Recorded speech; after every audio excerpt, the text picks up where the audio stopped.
ಮಧ್ಯಮ ವರ್ಗಕ್ಕೆ tax relief bumper. ಮುಂದಿನ ವಾರ ಹೊಸ ಆದಾಯ ತೆರಿಗೆ ಮಸೂದೆ. ಬಜೆಟ್ಗೆ ಪ್ರಧಾನಿ ಮೋದಿ ಬಹುಪರಾಗ್.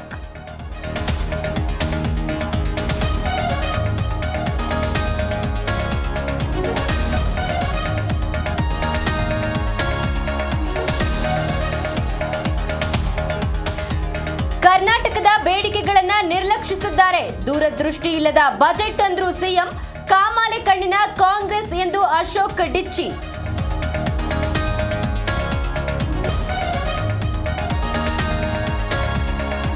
ಮಂಡ್ಯದಲ್ಲಿ ರಿಯಲ್ ಎಸ್ಟೇಟ್ ಉದ್ಯಮಿ ದೌರ್ಜನ್ಯ ಆರೋಪ.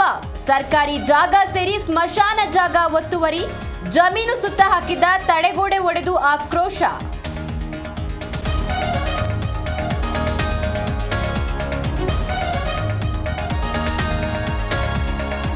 ಮಹಾಕುಂಭಕ್ಕೆ ಹರಿದು ಬಂದ ಭಕ್ತ ಸಾಗರ. ಈವರೆಗೂ 30 ಕೋಟಿಗೂ ಹೆಚ್ಚು ಜನ ಪುಣ್ಯ ಸ್ನಾನ. ಯುಪಿ ಸರ್ಕಾರದಿಂದ ಉತ್ತಮ ವ್ಯವಸ್ಥೆ ಎಂದ ಭಕ್ತರು.